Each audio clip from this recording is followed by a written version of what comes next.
Bonjour, chère famille Wonder Expat. Je suis ravie de vous retrouver pour cette 8e capsule vidéo. Aujourd'hui, nous allons parler d'un thème qui est très tabou au sein de notre communauté expatriée et qui est la dépendance financière et notre degré de liberté vis-à-vis de notre conjoint ou conjointe. J'ai eu l'idée d'aborder ce thème aujourd'hui car ce matin en me réveillant, j'écoutais le podcast de Christina Felipe, Expat Heroes, autour des violences conjugales et de la séparation. Bonjour, je suis Sarah Do, experte auprès des hommes et des femmes expatriés qui souhaitent révéler leur super pouvoir afin de ne plus jamais faire dépendre leur bonheur de conditions extérieures. Alors ce que je vous propose aujourd'hui, c'est d'aborder ce thème de la dépendance financière en se posant 3 questions, et ces 3 questions magiques que j'utilise tout le temps dès lors que je fais face à un inconfort auquel je souhaite apporter une solution. Dans un premier temps, ce que je vous propose de faire, c'est de vous demander qu'est-ce qui est. Donc, qu'est-ce qui est? On va faire ensemble un état des lieux de votre degré de liberté dans votre relation de couple en se posant aujourd'hui cette question. Est-ce que j'ai les moyens financiers de ne plus être en relation avec mon conjoint ou ma conjointe? La réponse à cette question nous donne votre degré de liberté dans la relation. Donc je précise mon propos.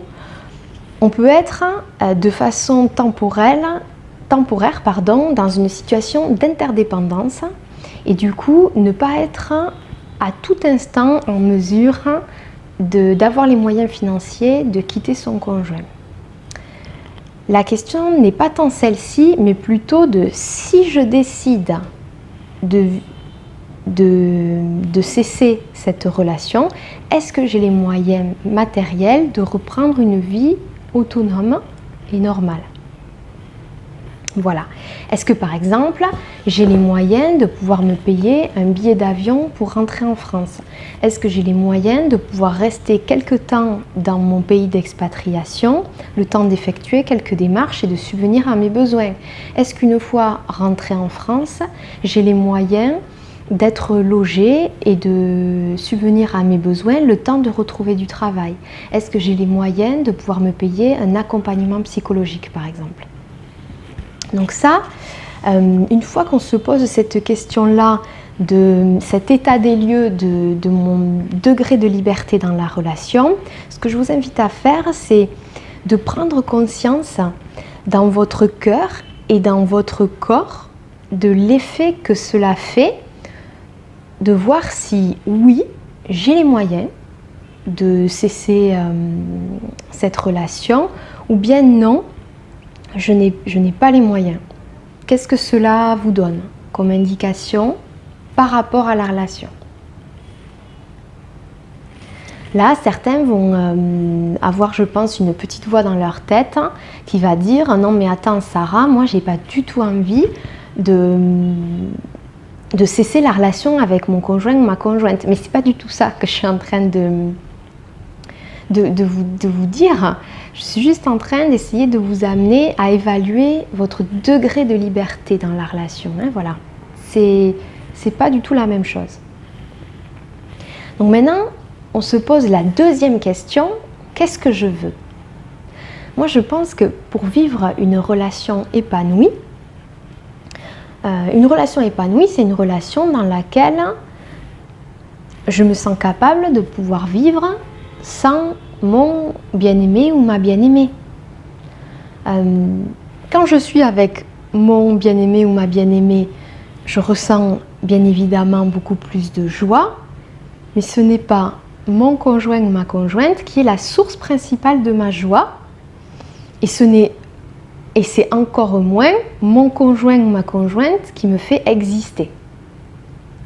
Pour moi, c'est vraiment un élément essentiel et mon expérience, c'est que si je n'ai pas les moyens de quitter une relation, cela signifie que je suis coincée et que du coup, je vais me sentir impuissante, démunie, voire même emprisonnée. Donc je pense qu'on devrait vraiment rester très à l'écoute de ce genre de sentiments et surtout y apporter une réponse. Car il y a toujours une réponse à apporter lorsque l'on se met à l'écoute de ces sentiments. Donc maintenant du coup, troisième question, qu'est-ce que je fais? Eh bien moi ce que je vous engage, c'est à ouvrir le dialogue avec votre conjoint ou votre conjointe. Si vraiment vous vous sentez très inconfortable par rapport au fait d'aborder ce sujet, sachez qu'on peut toujours faire appel à un thérapeute de couple ou bien à un médiateur. Et donc, dès lors que vous êtes mis d'accord avec votre conjoint ou votre conjointe sur ce qui est le plus ajusté dans votre couple, mais c'est là que vient le temps d'effectuer les démarches. Et les démarches, je sais bien que selon les pays d'expatriation, elles ne sont pas toujours simples pour les personnes qui souhaitent ouvrir un compte sans avoir, par exemple, de contrat de travail. Parfois, cela va même à l'encontre de la législation dans le pays d'expatriation. Cependant, sachez qu'il y a quand même toujours des solutions. On peut toujours, par exemple, conserver une certaine somme en liquide dans une enveloppe ou bien donner cette somme d'argent à vos proches lorsque vous rentrez en France, puisqu'on peut toujours ramener sans frais de douane une certaine somme avec vous lorsque vous rentrez en France.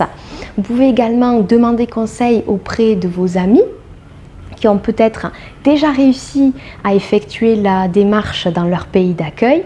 Et donc du coup, ce que je souhaite, c'est que vous ne vous sentiez pas sans solution par rapport à cette situation.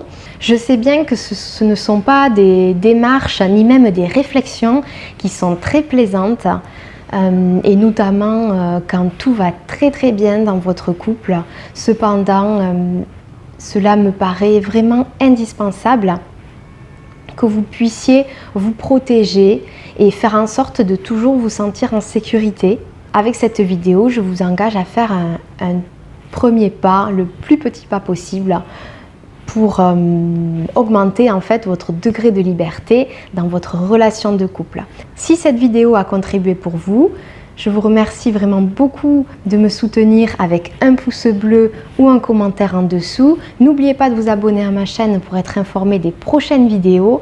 En attendant, prenez bien soin de vous et je vous dis à demain pour une nouvelle capsule. Bye bye les amis!